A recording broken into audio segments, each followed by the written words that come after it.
Good morning, everyone. Thank you for tuning in to this timely panel on the human angle of the Iran war, which has been largely absent from policy discussions here in Washington.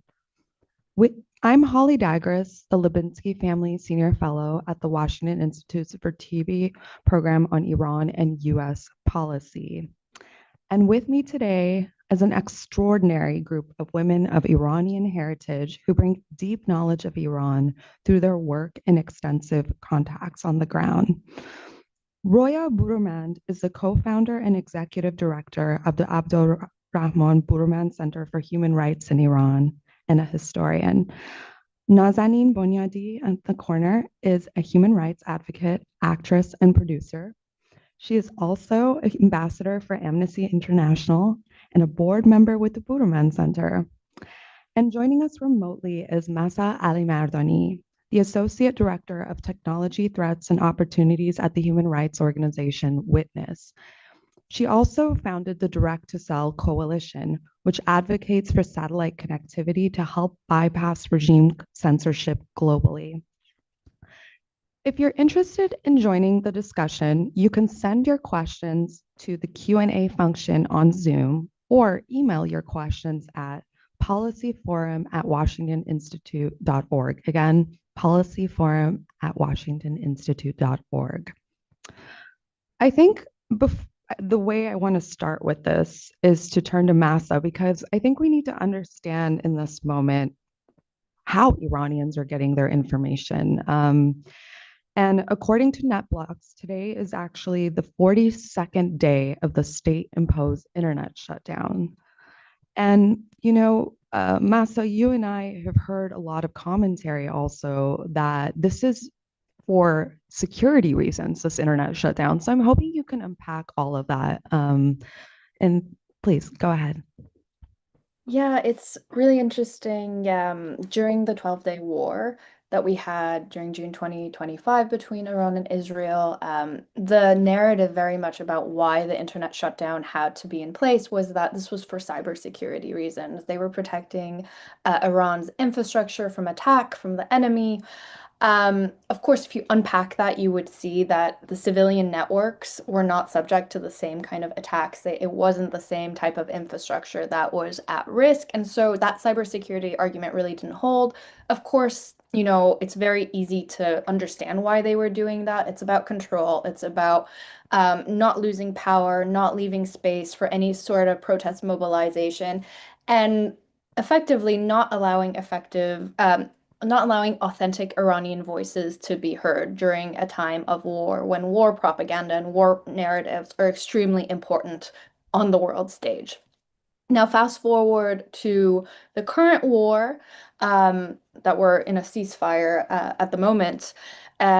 What we saw was, kind of the veil drop and them very explicitly saying what the policy now was, which was you had the spokesperson for the president's office say, we are allowing tiered access, and this is, well-known system Iran has had. It's privileged internet access for those who are carrying our message. A few days later on CBS, we had the foreign minister Araghchi also explicitly say when he was grilled by the CBS journalists, why are you on the internet on Zoom talking to us when 90 million other Iranians are cut off?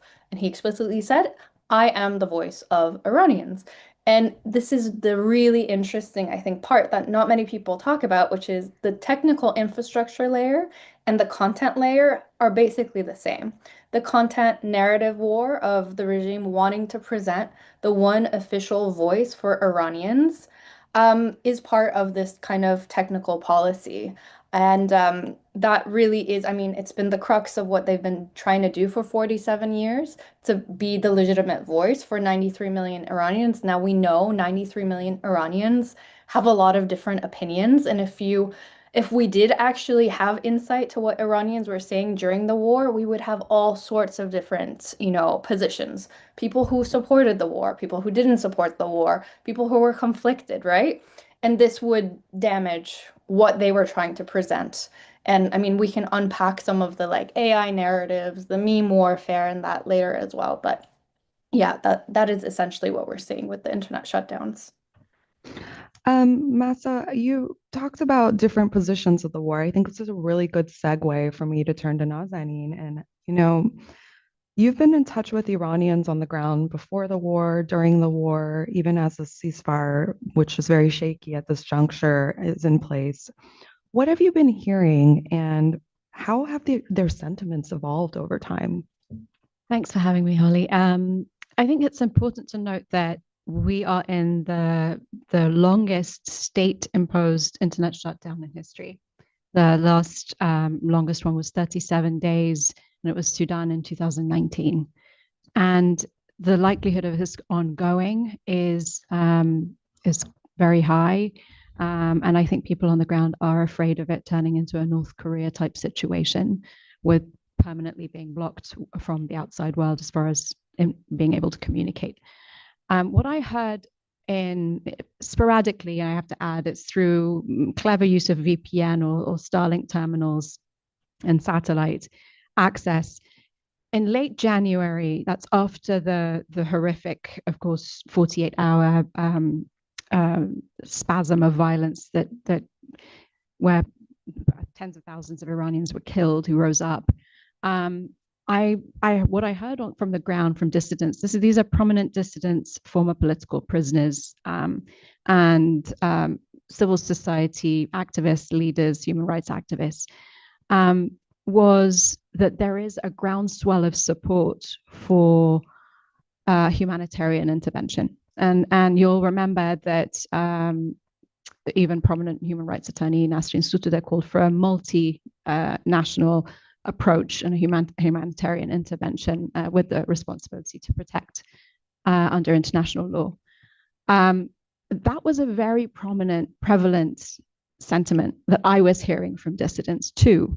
And many of us were echoing it, is do something. You can't say things like locked and loaded, ready to support the Iranian people without there actually being tangible support. Now, that doesn't necessarily mean, notably, that doesn't necessarily mean kinetic action. There are many other things that fall under humanitarian intervention.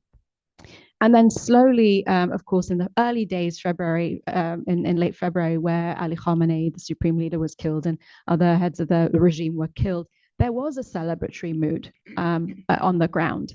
And then as time went by and there were sort of inklings of potentially dealing with remnants of the regime and the regime staying in power, there was a despair. And that, I heard from one prominent dissident, my children are afraid of the bombs. I'm afraid for their future if the regime stays in power. And then something else that I heard from a different dissident was that if this regime stays in power, there is likely to be a mass exodus of refugees who are currently staying because they think democracy might prevail. But if it doesn't, then the likelihood of people just wanting to leave or the potential of people harming themselves and ending their lives is going to be high. And that's a real risk that we're facing, I think, right now is people just having had enough of. And then of course, the threats to civilian infrastructure and threats to flatten or destroy Iranian civilization and send Iran back to the Stone Age caused alarm on the ground. And that's what I was hearing. So it was a real trajectory of shifting emotions. Yeah, no, that's kind of the sentiment I've been hearing as well. And I think it's a really good way to talk more about Iranians in this moment in terms of like separately talking about the civilian casualties. We've seen at least 1,700 civilian casualties, including 254 children, according to the group Human Rights Activists in Iran. Roya, can you share more about what you heard on the ground that isn't being reported about the day-to-day experiences of Iranians during this war? Yes, thank you, Holly, and thank you for having me. The day-to-day experience was also changing. So the Iranians we talk to are mostly ordinary people. They are from all backgrounds, but they often have been harmed by the Islamic Republic. They have lost relatives. I mean, these are the people who have been in prison, but they are not your civil society leaders, etc. And they are also very frank because they are not bogged down by ideologies, right? They are very frank and clear about what.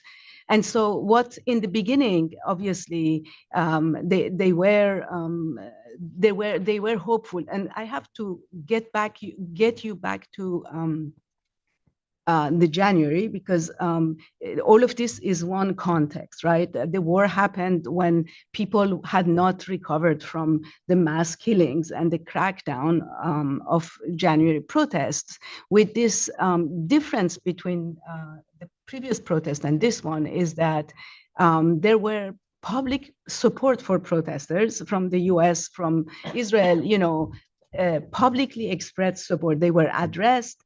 There were warnings against the state, and help is coming, and don't shoot, don't execute.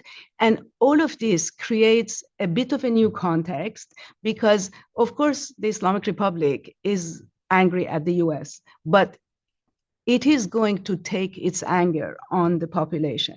And so at the end of those protests, when we were talking to people, they were, no matter whether they had been harmed or not, they were really worried about the fact that the warnings don't materialize. And they didn't think about what, right? Maybe they thought Venezuela, like they would come and do something. But they definitely were scared of what happens if no one comes, right? And so that was the first. So when the war happened, and mostly when the people we talked to had not been affected personally and in their neighborhoods in the beginning. And so it was like they were watching someone else's war, but with hope, but they were watching someone else's, they weren't really impacted. And then with time, as the bombings intensified, so in some cities, people had to leave their homes because the securitized cities like Oromia, for example, where there are unmarked buildings of Revolutionary Guards and Basij in neighborhoods, and people, they don't know where they are. They were worried about losing those getting bombed, right? And then so these are very serious consequences because people leave their homes. They have to live in villages or outside, sleep outside under the car, near the cars. And then with time, there was the militarization of the cities, whether there were bombings or not. A lot of Basij was roaming the cities and checkpoints to check people's phones.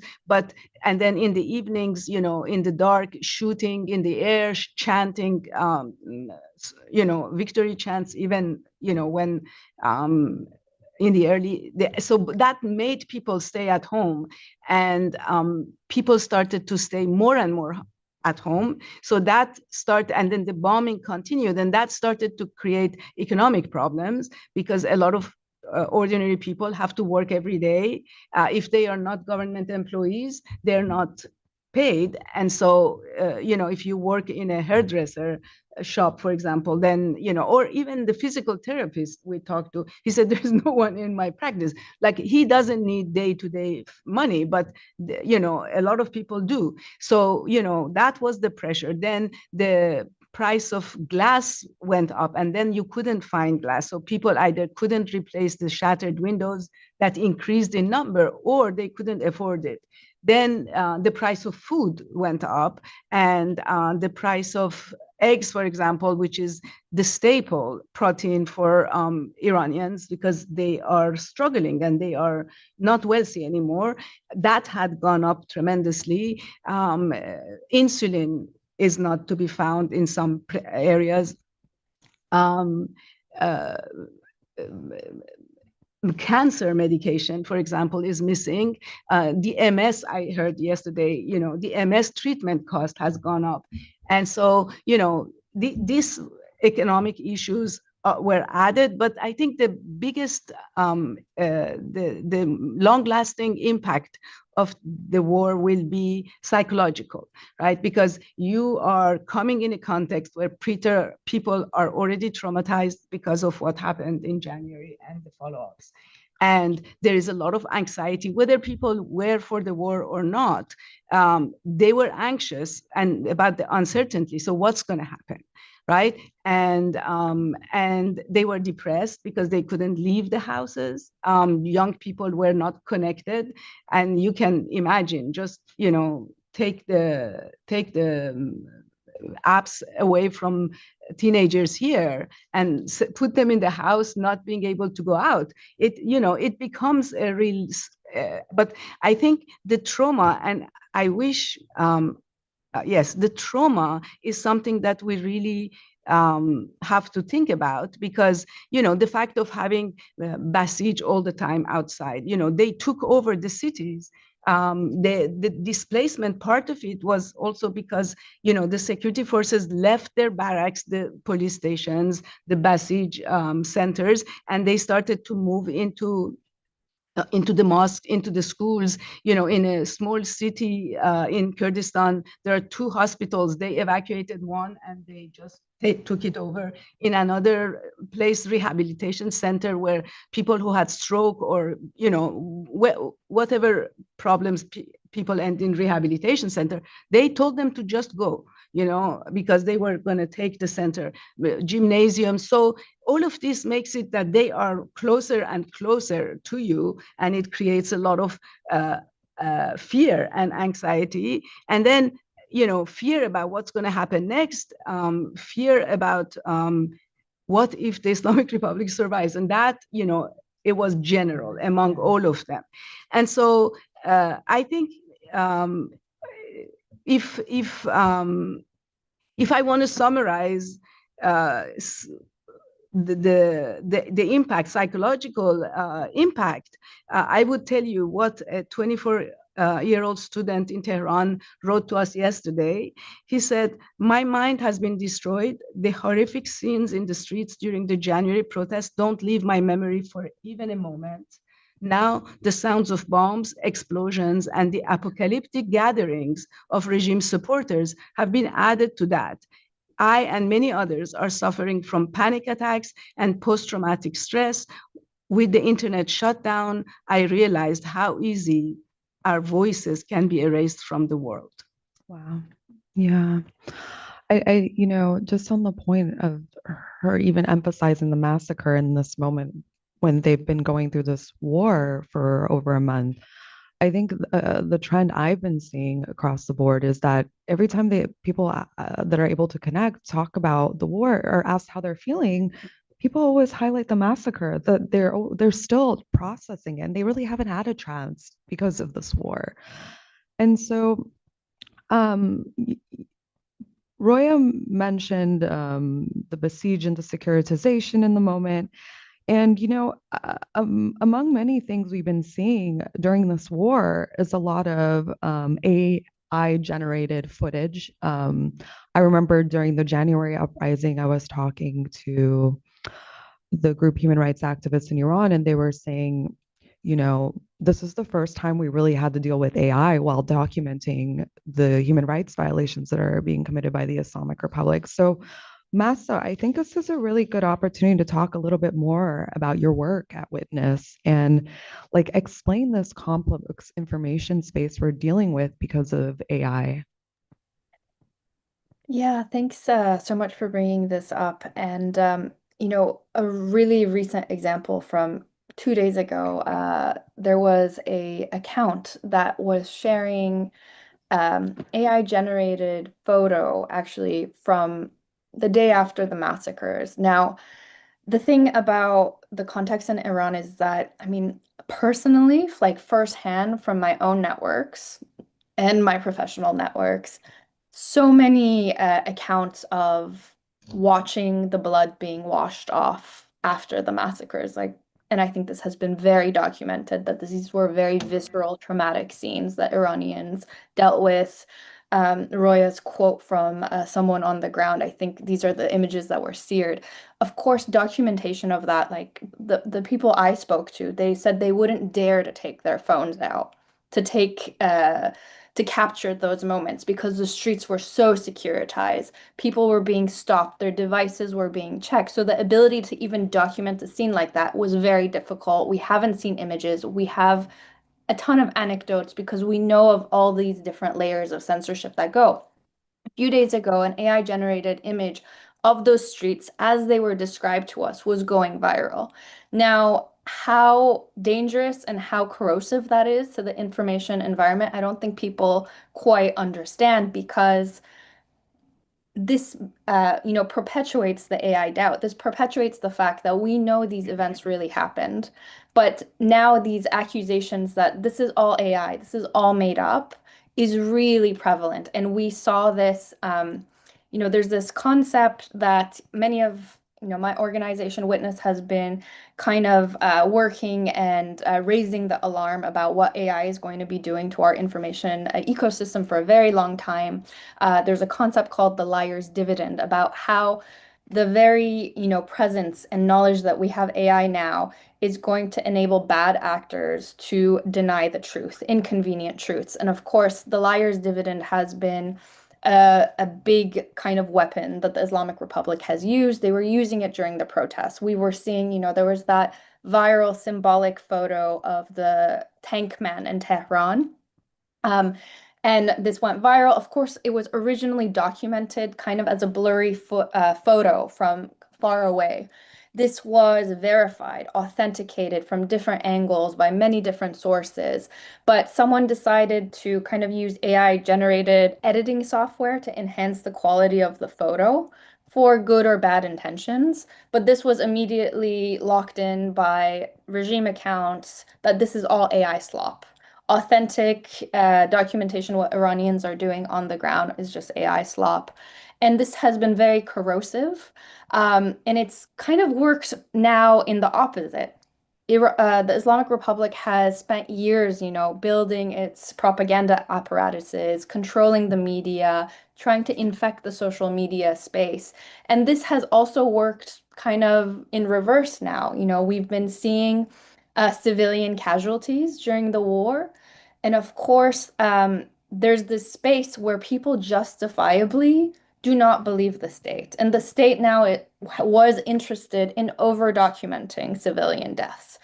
And we saw these instances, the very tragic bombing of the Minab school, where you had innocent children who died. This has been authenticated and investigated by very reputable sources now. But of course, the fact that you had the regime take the deaths of these children and turn it into their propaganda naturally kind of perpetuated doubt. And we saw these accusations again. The aerial photos of the burial grounds were dismissed as AI. Online widely. To this day, I still encounter Iranians who don't believe, the Minab school strike really happened. And this has been quite corrosive. And I think you really see the life and death decisions people end up taking. There's a lot of people who do not believe that civilians were endangered. They didn't believe that the bombs would impact them because they thought, well, if the regime is reporting on it, they must be lying. And, there have been even stories of people who ended up being victims in this war who had this kind of false knowledge that they could never be in danger. They were only in danger by the Islamic Republic of Iran. And this is really the kind of corrosive information space that we see with AI doubt. And it has a lot of bad impact. I mean, whenever you have a bad actor and you want to document the evidence, this is really infecting the space for all directions. It infects the space from the Islamic Republic when the Islamic Republic is the perpetrator, or when US and Israel bombs are the perpetrators of victims. That's a really important point about narratives, especially this doubt that AI has created. And I think it's important to unpack a little bit more about narratives or the propaganda war, arguably, that's been happening. And I think, anybody that's watching a Western media outlet right now, we're getting a very different narrative of what Iran looks like after the ceasefire. We're seeing a lot of pro-regime rallies. There's even commentary that there's a rally around the flag effect.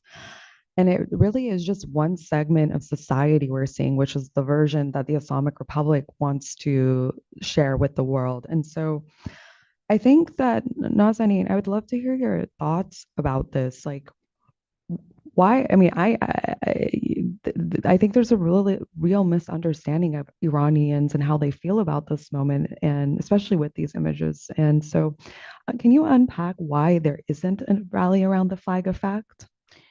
Yeah, I mean, one thing to note is any government that views itself as legitimate in the eyes of the people, its people, doesn't need to cut the people off from the outside world. So clearly, the regime in Iran is fully aware that they do not represent the people of on the ground. And of course, they are controlling the narrative. The images that we see, the human shield that was formed at the potential strike zones just when was it 2 days ago? Those are regime supporters. They're waving the regime's flag, indeed.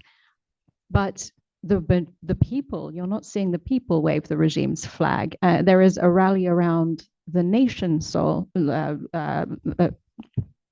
thing, phenomenon that's happening, but it's not rallying around the Islamic Republic and the regime. They want to protect Iran, Iranian civilization, Iranian culture. And notably, the January uprising was an effort to reclaim the country from the Islamic Republic that they view, many Iranians view, and I note that Iran is not a monolith, and that people contacting us are likely to be opponents of the regime. I mean, a regime supporter is not going to contact us and give testimony.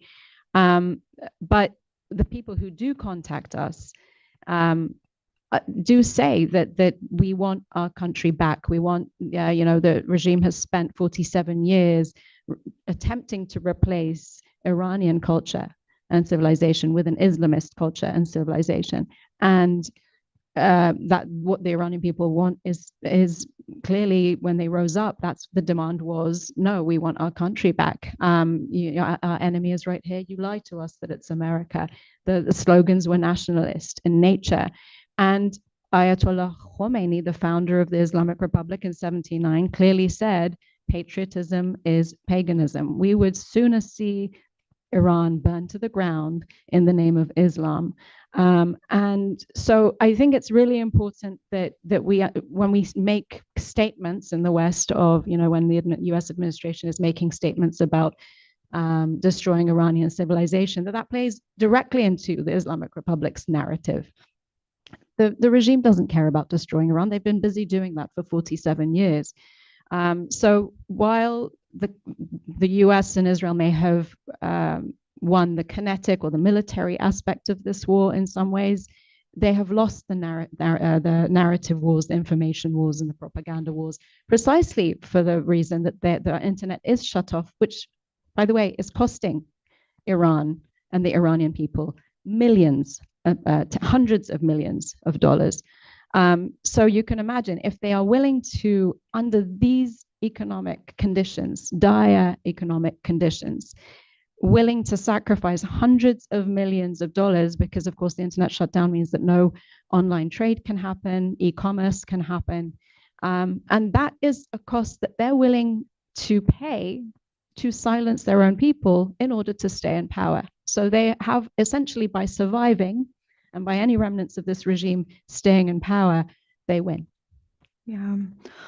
On the topic of narratives, the one that we're hearing a lot with this ceasefire, and someone that you've noted earlier, both Roya and Nazanin, is this worry that the Islamic Republic's going to take revenge on the Iranian people.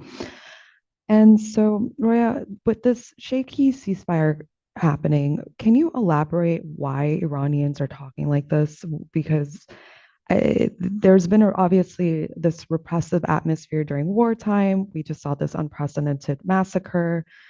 I mean, it's really something for Iranians to say they don't want war, but they also fear it ending. Well, you have to put yourself in their shoes. Again, coming out of the January hell, I would call it, um, because the war and the relentless bombing did not distract for a second the Islamic Republic authorities from their effort to intimidate, repress the public in and beyond its border, right? Within and beyond its border.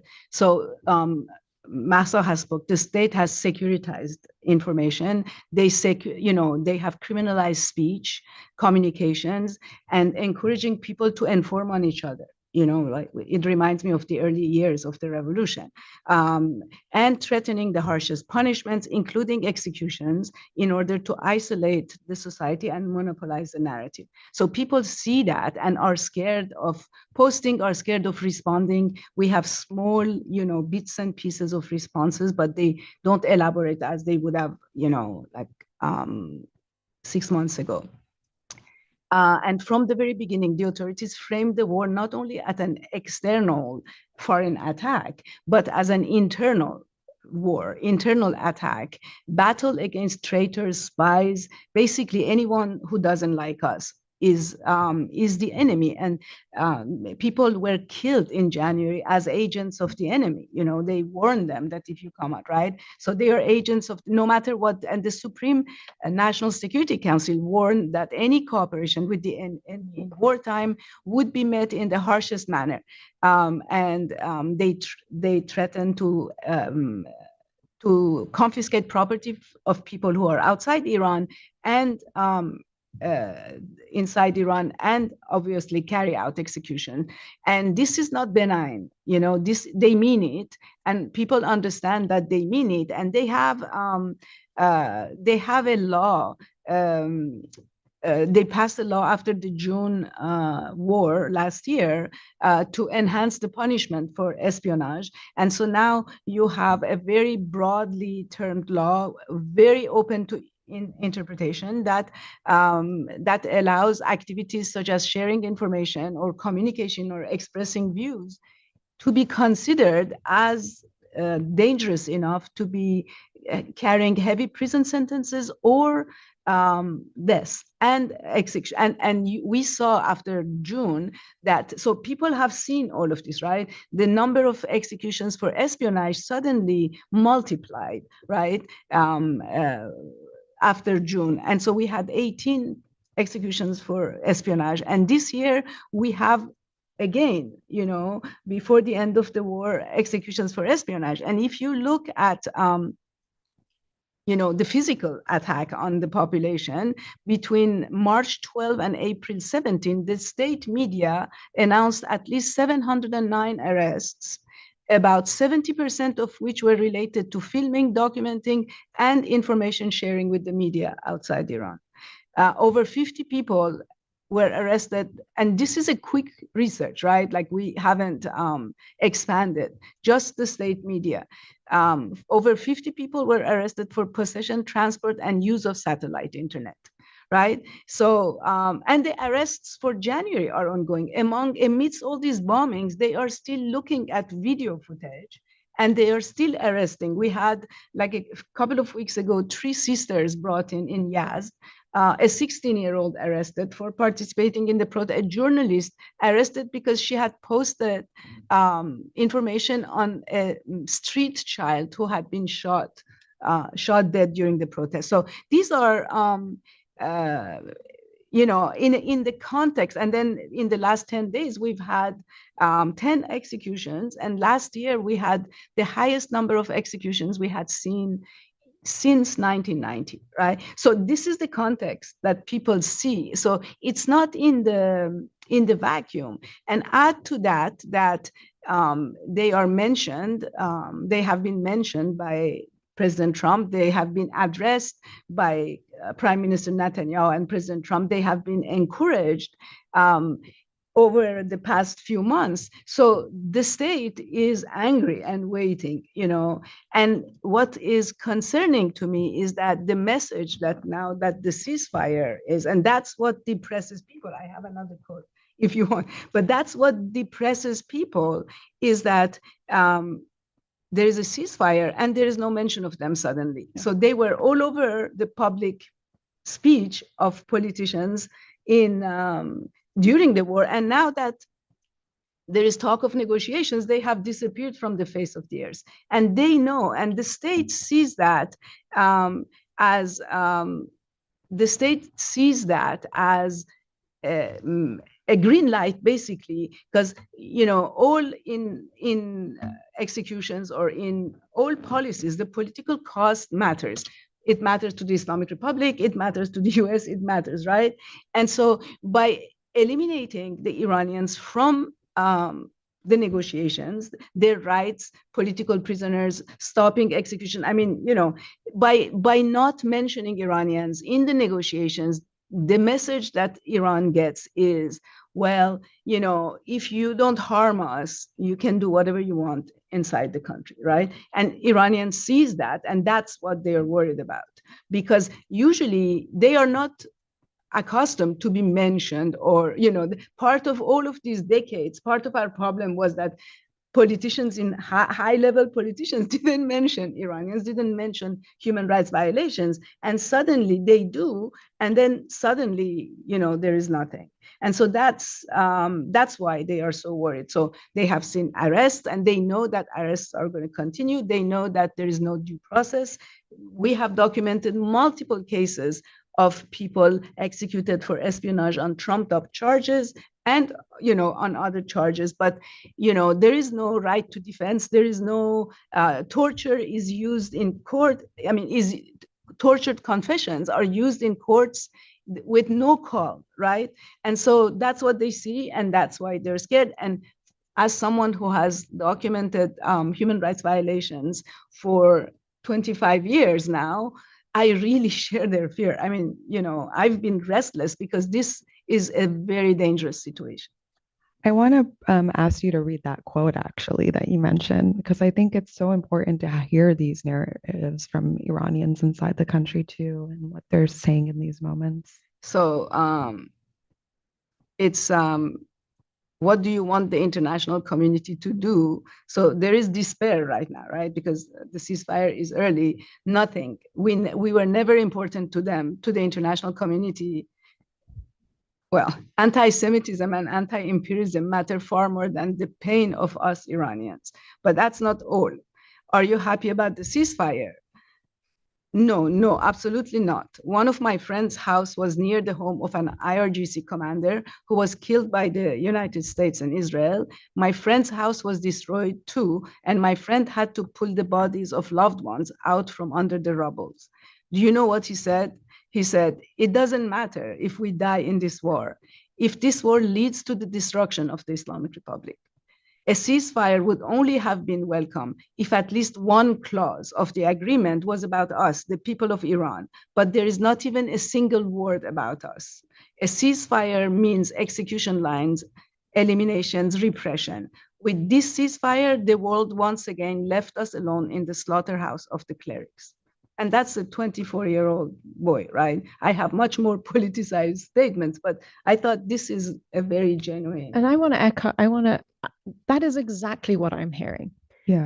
And the thing that breaks my heart is with the internet shutdown, the regime and its lobby abroad are so quick to dismiss that as warmongering, as but this is desperation. These are people who truly don't see any other route to freedom.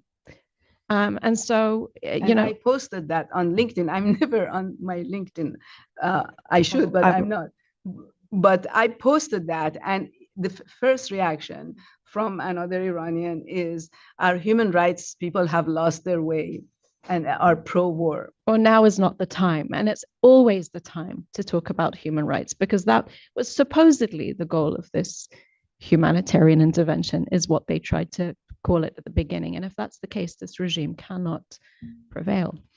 What you're saying also reminds me of a commentary from an Iranian American who had written weeks ago and said, I don't think the West is ready for Iranians to have the internet come back on because what they say is going to shock them. Yes. And I think it really highlights what you're both saying and what I'm also hearing. And so I want to go back to talking about communications and this internet shutdown. Roya mentioned that Iranians are actually getting arrested for possession of Starlink terminals, and my understanding it's they're being accused of espionage for just having one. And so my understanding is that there's about 50 to 60,000 Starlink terminal users. And see a lot of commentary online saying turn on Starlink, and there's a lot of misunderstanding of what that means. And Mahsa is part of this incredible, founder of this incredible coalition of direct to seller D2C. So I'm hoping, Mahsa, you can unpack some of this confusing narrative about how Starlink works in Iran and why D2C matters in this moment. Thanks, Holly. I have to say, during the first 2 days of the shutdown, it was actually a conversation with Roya June on this panel that really inspired me to think and try to push through the initiative because Roya actually had a conversation with me and said, what should we be advocating right now for comms? And of course, on January 8th, when they shut down the internet, it was a horrific situation. We all knew immediately what it meant. We knew it meant just untold deaths. And of course, the thing is, these information blackouts are human rights violations wherever they happen. Be it if it happens in Gaza at the hands of Israel, if it's happening in, Kashmir at the hands of India, we have to be consistent and we need to be advocating for a ways for states not to undermine human rights, for the internet freedom movement and for the human rights movement consistently. And of course, what we really wanted to do was try to actually work towards a solution. All these years, we haven't had one. And of course, the international framework for digital sovereignty that we see play out in a very complex international body that a lot of people might not actually be aware of is the International Telecommunications Union. A lot of the regulations we have for how comms plays out internationally happens there. Very famously, satellite jamming was a big issue a few years ago, and actually a lot of different states work to really regulate that space, and it isn't a major issue right now. A lot of Iranians are accessing satellite internet television. It is a big source of information in Iran, and of course, when it comes to these things like internet shutdowns, it's also being heavily discussed in very technical working groups. And that's really the crux of our direct to cell project. The vision is, of course, that we have seen this opportunity with Starlink terminals. Starlink terminals, the estimates I think are there might be about like 50,000 to 100,000 Starlink terminals inside of Iran. It was this small window during those horrific days of the January massacres into what was happening on the ground. Iran is a country of over 93 million. So how does something like that scale? Right now, it's very hard to scale the smuggling of these terminals into the country. It's not affordable, it's quite risky. The thing is, there is a technology kind of evolving right now that can be taking us into this direction. We know that within like 2 to 5 years, this tech is going to be something that will be widely available and states won't be able to control. So direct to cell technology, there's two generations. Generation one currently exists. We see it play out in different jurisdictions. Starlink has, partnerships in the US with T-Mobile. So once you like go to a mountain and there isn't, traditional internet connectivity, it'll switch to the D2C connection.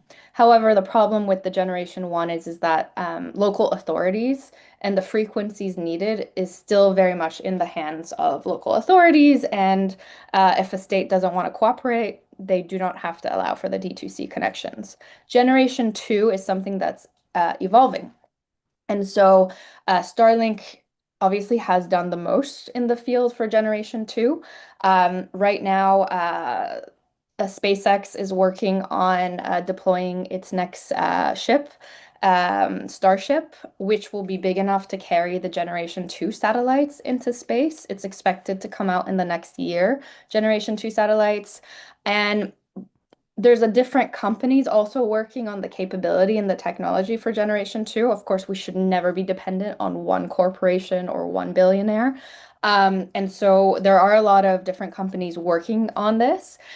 But the most important thing right now that we're trying to work on, because of course our coalition of human rights organizations, we're not sending spaceships into space to get Generation 2 direct-to-cell capability. What we are working on is the regulatory space, and the regulatory space is being dominated by countries like China, by countries like Russia within the ITU. So we're following how this is shaping up because the specific spectrum ranges that are needed for Generation 2 that are needed to be able to kind of circumvent state authorities and be able to circumvent the ability to access the internet when the state does not want its population to access it.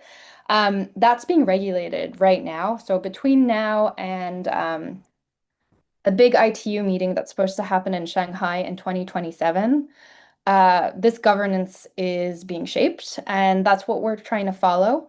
And that's what we're hoping will be a way to go around this. It's a little bit of an enormous task that we have undertaken, hoping to reshape the international norms around digital sovereignty with direct to cell, but we're trying our best. And of course, there's a lot of different details involved with what direct to cell needs. But I'm also happy to always unpack more and write about it more. But there's hope. And I mean, the hope really is in trying to create new norms and new norms around internet freedom are needed and unfortunately have been kind of relegated into these super technical spaces that a lot of these countries like China have invested in and tried to dominate and shape. I mean, it's a lot. It's a lot to chew on. I think it's really helpful for the context for people to understand because I think our policy recommendations are not just limited to internet freedom. DTC is a very key component because inevitably, I mean, we're hoping that the internet will come back online. But we've also seen other issues here in Washington where there's been funding cuts to human rights organization, internet freedom organizations. And so I kind of want to talk a bit more about policy and policy recommendations. I know Roya Jun, you mentioned earlier that, you know, the Iranian people were front and center at the beginning of this war, and at least some of the commentary from senior US and Israeli officials, but now they're nowhere to be seen as these ceasefire talks happen in Islamabad in the next 24 hours. And so what if you could give policy recommendations in this moment, what would you tell the Trump administration and the broader international community, like what to do to support the Iranian people? And I pose this to all of you. I'm going to start with Roya and Nazanin here, and Mahsa, if you want to add anything, please at the end. Oh, you start with me. I'm going to distract you. I'm going to distract you a little bit. I have, I mean, what Mahsa says in my, you know, lay understanding is that we need political will and investment. That's what we need to be able to get to move forward. And political will is necessary everywhere, including in Iran. But you know, there is a lot to do, obviously, in recommendation. If we are doing maximum pressure on Iran and not funding human rights, that is maximum pressure on Iran and has a proven record to be effective in some ways. There is a contradiction here, right? But I'm not going to go there. I think, you know, we are in a ceasefire. President Trump says that the regime has changed. The regime has not changed. And that's the problem, right? That's why Iranians are scared. That's what we are scared. The regime has not changed. Bombing will not change a totalitarian regime, because the state repressive apparatus is entrenched in all levels of society. They are everywhere, from your grocery store to your school to your university to your factory. They are everywhere, and plus they are physically everywhere, right? You have Basij in every neighborhood, Revolutionary Guards. They control a major part of the economy, the failing economy, but still, they are in all the businesses, and they have networks of loyalists across the world. And these networks have been nurtured for 45 years. When no one was looking, they were brainwashing, they were, exporting their ideology. And so these big networks, other than their proxies in Iraq and, in the neighboring countries, these networks are not necessarily there for money, right? They are convinced of the ideology, and they are supporting the Islamic Republic. So, the charitable activities, economic activities, etc. That's how the regime is able to carry out transnational repression, right? They have the means outside the country to not be caught and not do it themselves. Mm-hmm. But so, the regime hasn't changed, but it needs to change, right? The Islamic Republic has no legitimacy. Everyone knows it, and they know it, right? That's why they don't want their people to speak up, right? That's why we don't have free elections. They know it. But now that we had, for me, this military campaign should have come with a political plan. And the political plan should have been that the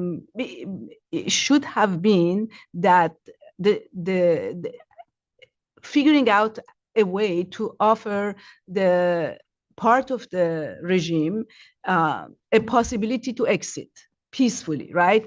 To negotiate a transition. This has never been on the table. So we have negotiated with this, moderates, reformists, these were the technocrats, West-looking technocrats. I don't know who is the West-looking technocrat. I don't know any, but but no one has said, well, let's offer them to leave, because that's a very effective solution to not have to worry about the nukes and not have to worry about terrorism, right? So defections. Not defection. Like, yes, you can encourage defection.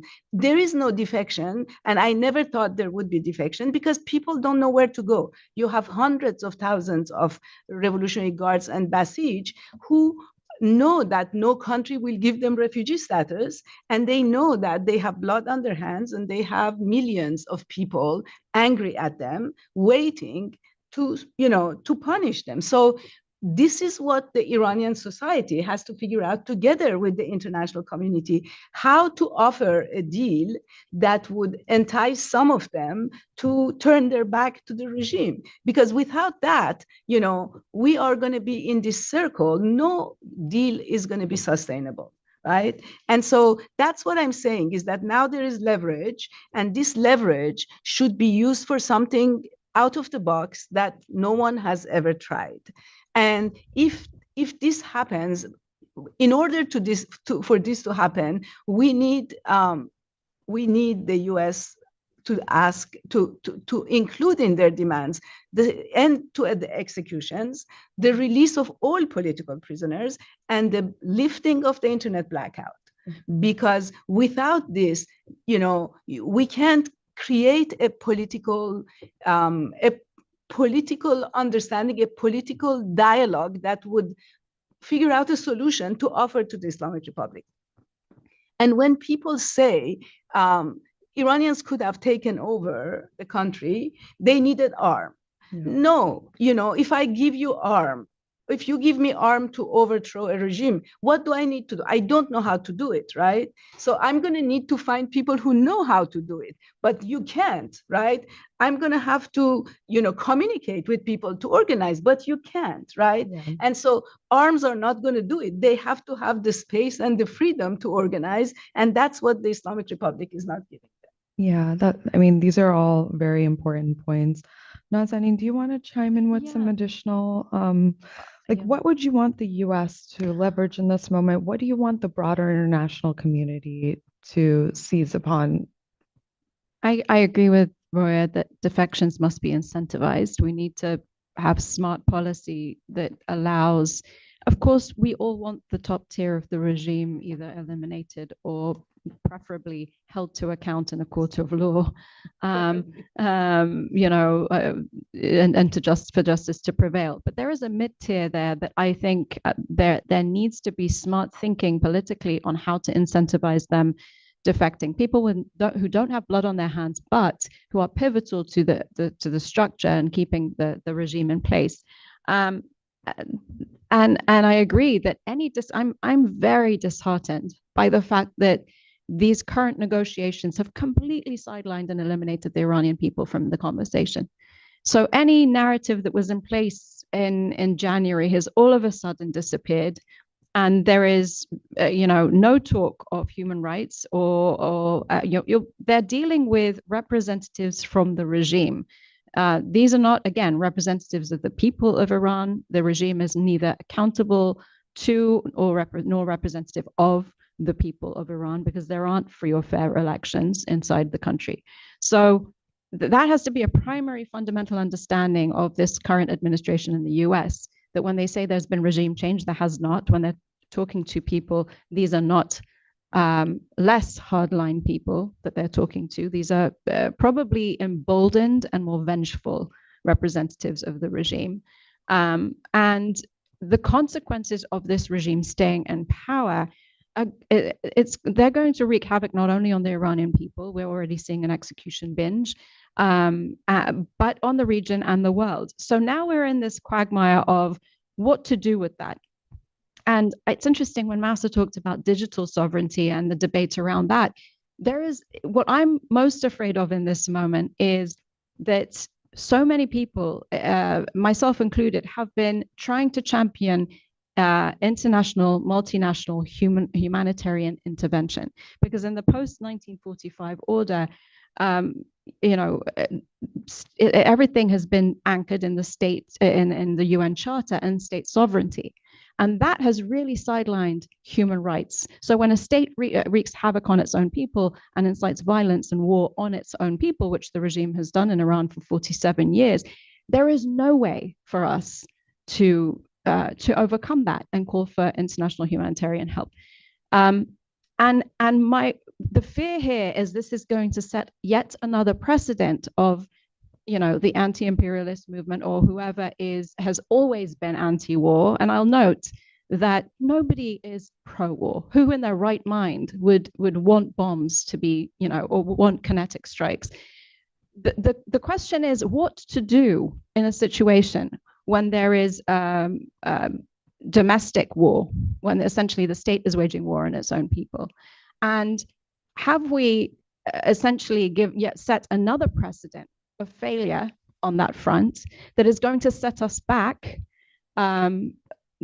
decades on championing a situation under the international human rights law that enables a multilateral approach, again, not unilateral, but a multilateral approach to help the Iranian people. So I would encourage anyone who's thinking about policy in this moment to try to figure out a way to incentivize defections, prioritize the freeing of political prisoners, and bringing back the internet in Iran so that the voices of the Iranian people are what reaches the news media here, because we are absolutely losing the narrative and the propaganda wars. And as long as the regime representatives are on our TVs, at our think tanks, in our newspapers, being platformed, and the Iranian people are not, that this regime will stay in place. No one will be safe long term. Indeed. We're running out of time, but I actually am going to chime in with my own policy rack as well. And I want to just highlight that there are a lot of students here in the United States and professionals that are in a state of uncertainty because the renewal prices for their visas have been frozen. And some of them have exercised a right of free speech. They've been vehemently anti-regime and vocal on social media. They attended some of these diaspora anti-regime protests. And it's a real worry about what happens to some of these students that are at Ivy League schools here. Some of these professionals are engineers and whatnot. And so I want to push that we have their visas renewed. And I think that's really important. And arguably that this travel ban be lifted on Iranians. There's a lot of prominent dissidents that are in harm's way in Iran that need to leave. And I think I mean, being here in the United States would actually be really helpful in this moment. And so for all of you joining us today, thank you for tuning in. It was a real honor to sit with both of you here and to have Mahsa remotely. And I hope that we can continue this conversation in the near future. Thank you.